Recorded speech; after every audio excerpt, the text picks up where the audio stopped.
So before we kick things off, I just want to ask Lucie, so why is a multi-product strategy so important to have right now?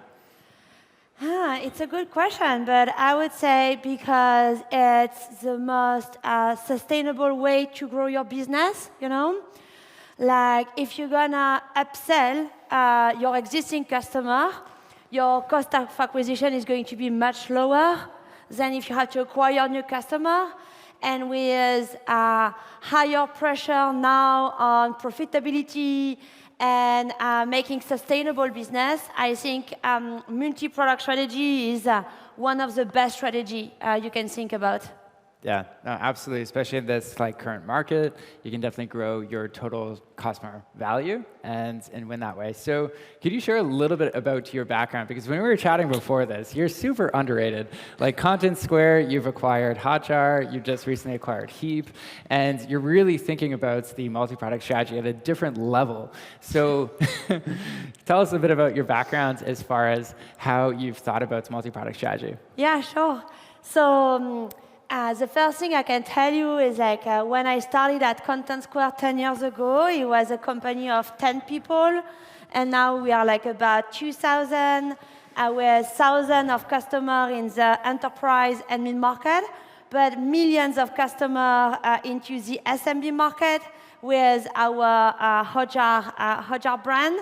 And I would say that in terms of the Contentsquare trajectory, the first 3 years were really about understanding and creating our first market fit, making our product strong. Then we really focused on geographical expansion and segment expansion. This is when we acquired Hotjar.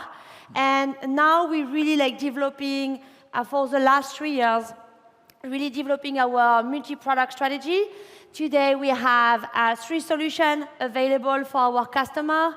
We're going to have a 4th after. So we announced a signing with Heap. It's not yet closed, but hopefully it's going to close very soon, and it's going to be our 4th solution for our customer. And overall, we've done 8 acquisitions at Contentsquare along the 10 last years to really support our geo expansion, but more importantly, our multi-product strategy. Awesome. Yeah, and for myself, as far as multi-product strategy, the way I look at it, and I was so happy we're going to have this chat, because I think about multi-product strategy from what do we give away for free? What are some of those products we could lead with? And so when I was working at Vidyard, one of the things we were really focused on is we had initial free trial for our main product. It didn't quite work initially.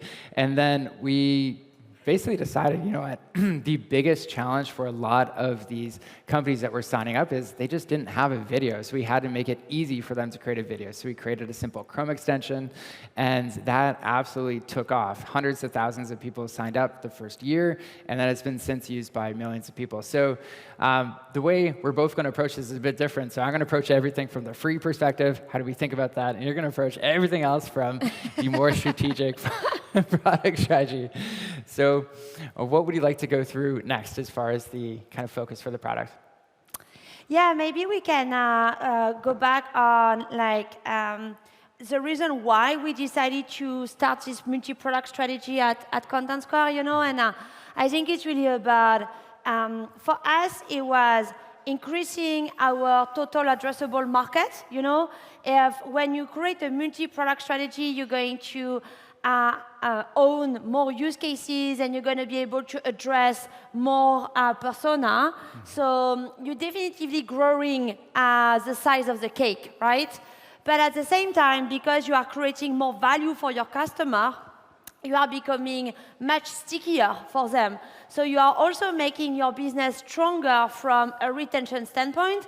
And if you now have, 10 use cases when your competitor only has 3 or 4, your product is also highly differentiated, which decrease your customer acquisition cost, but also decrease your cost of retention, because it's really hard to find a good equivalent or a good other solution.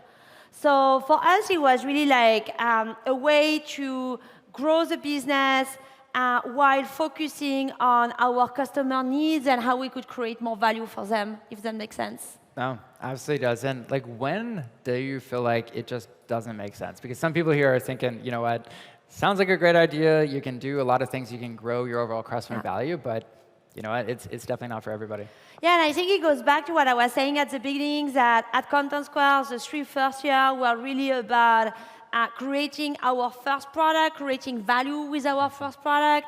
I would say, don't start a multi-product strategy if you don't have one product that is working and that is healthy and that has good traction and good retention, because a multi-product strategy is expensive from a development standpoint, and you want to launch that only once you get your foundation right? Yeah.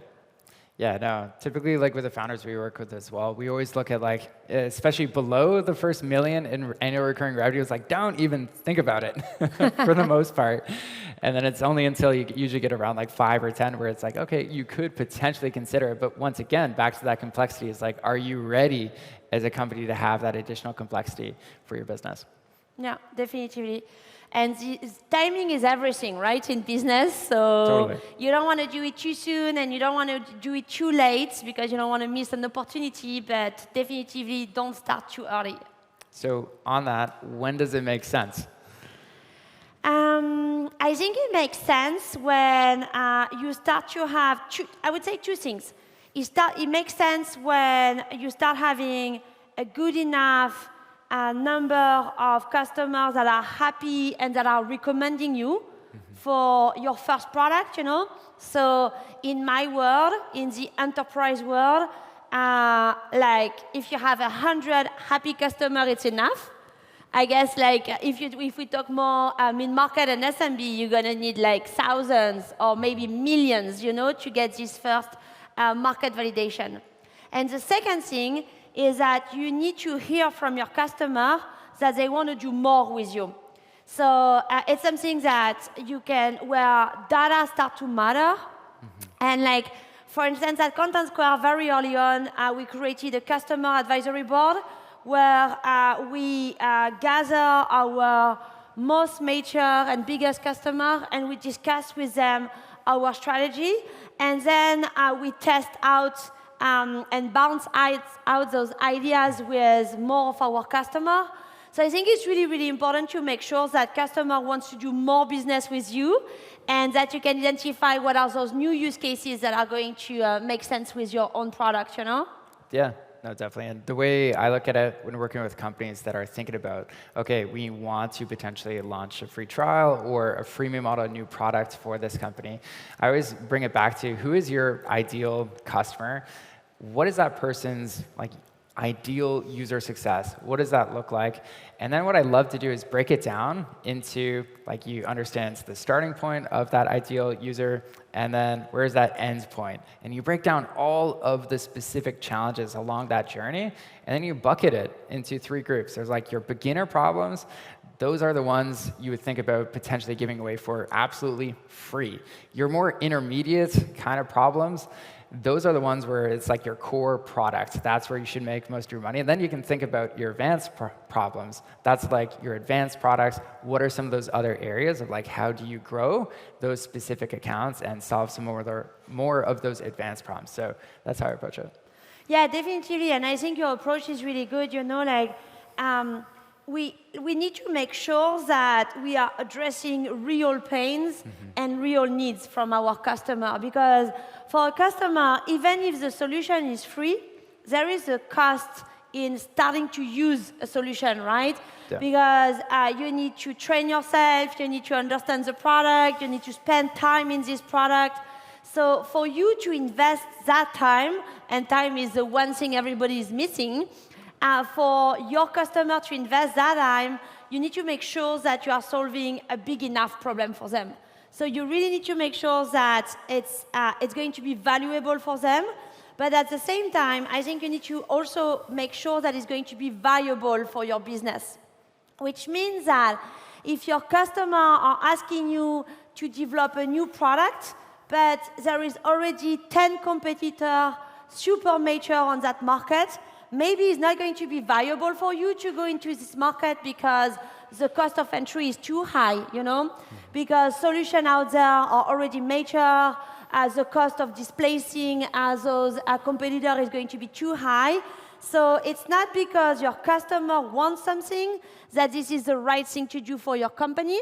And I think it's really, really important to always think about something that is going to be valuable to them, but valuable to your company.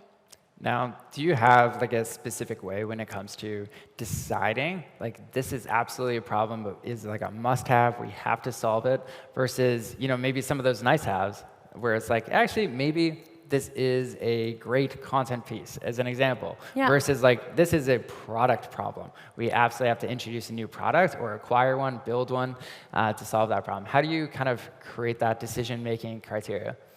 Yeah, I think it goes back to utilizing the right data at the right moment, and what I would really recommend is to have a mix of qualitative data and quantitative data.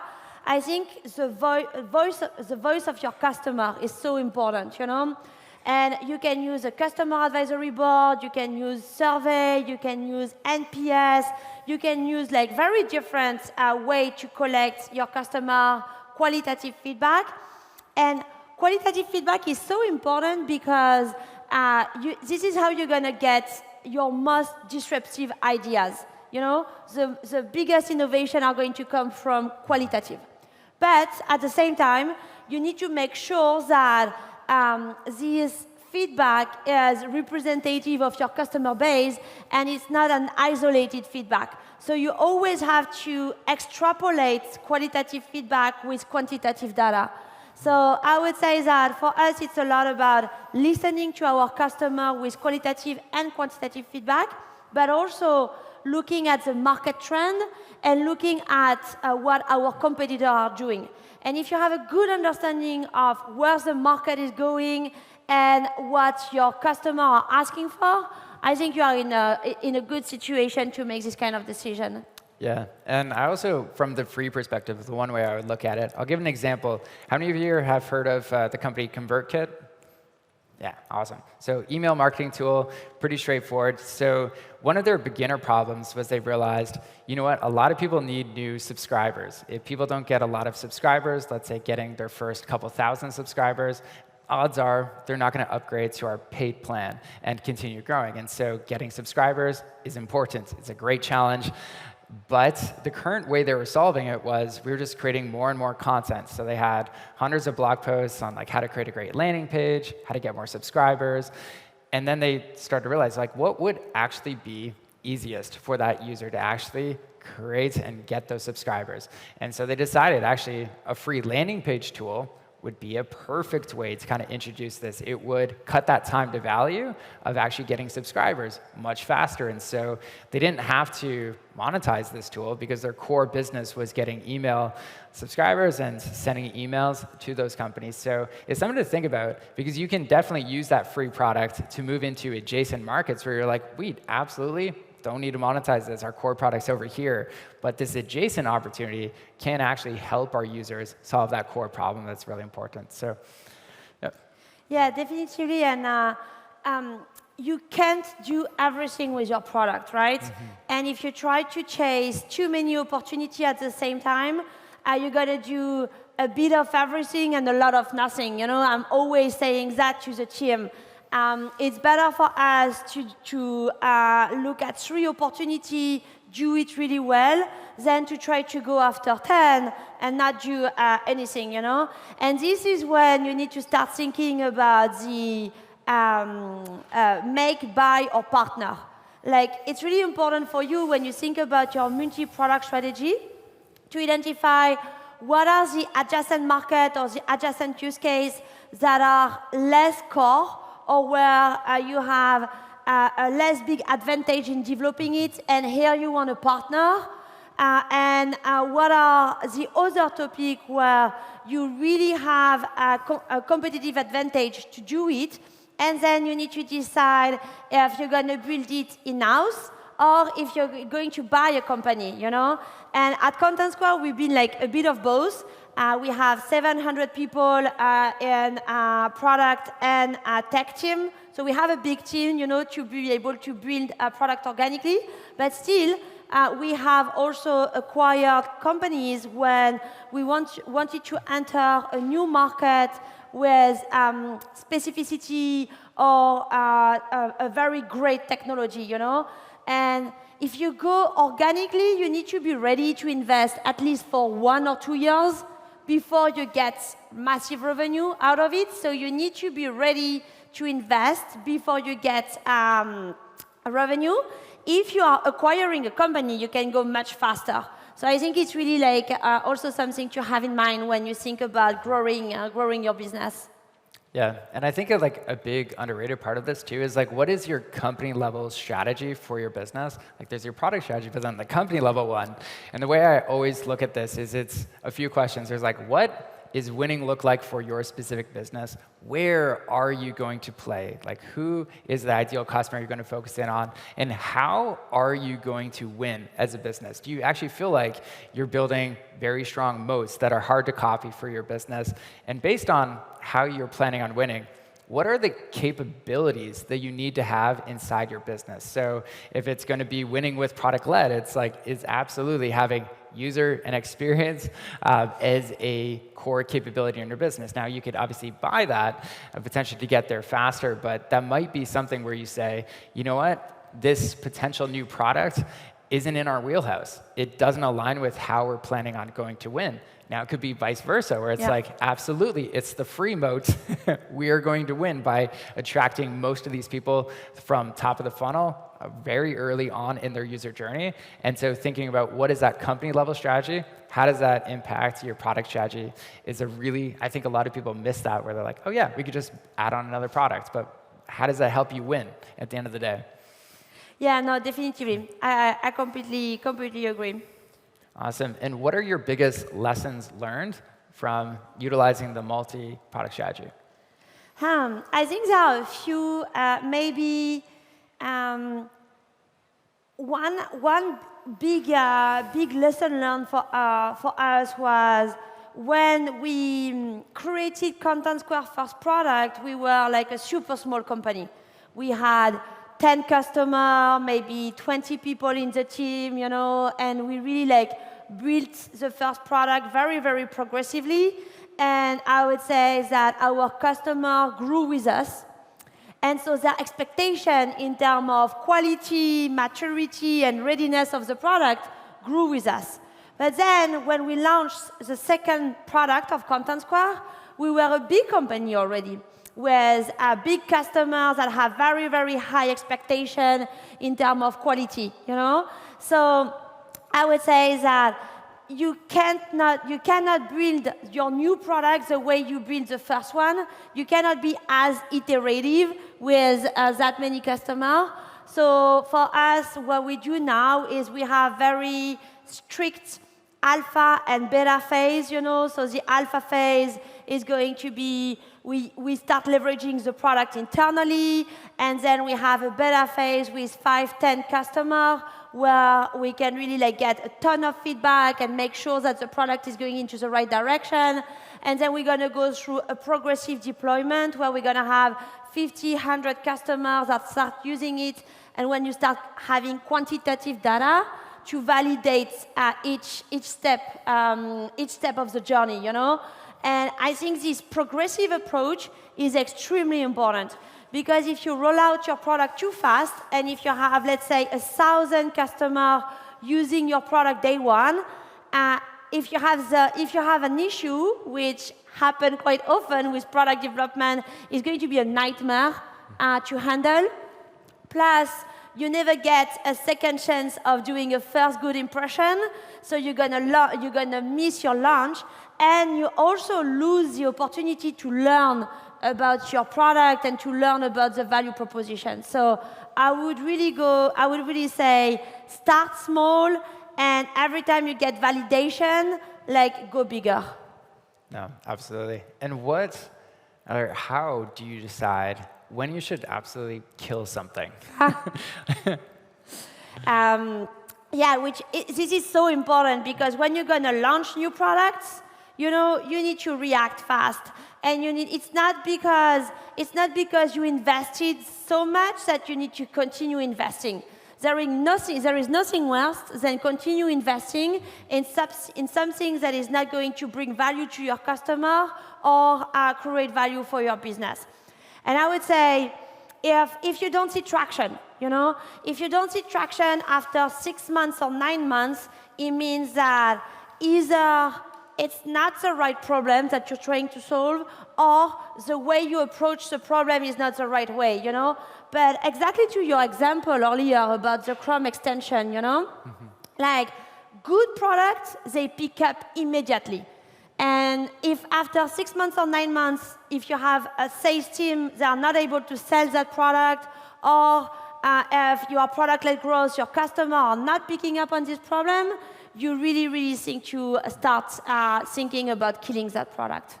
Definitely. So you've been at this for, I think you said 10 years for Contentsquare, and have acquired a lot of different companies throughout the process, built a lot of really cool products.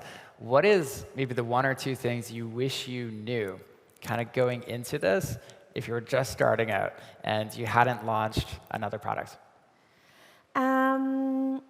I think maybe I would say, I wish we had this progressive approach with our first product, you know, because we would have saved a lot of time in launching our first product. Maybe I would say how much you need to align your team to your strategy. And I'm going to give you a very quick example, but our North Star metric at Contentsquare is weekly active user. And if I just tell the team, you need to improve weekly active user, they're only going to build on the historical product because more customers are using it.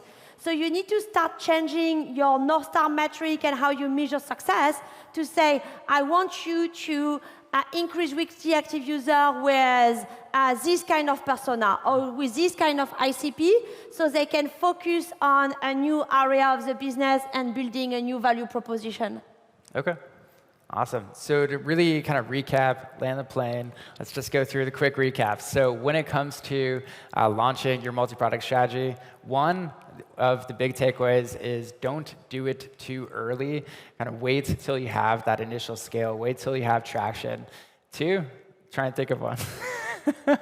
Second one would be make sure that you are investing in real problems for your customer that are going to bring money for your company, you know? So it needs to be valuable and viable.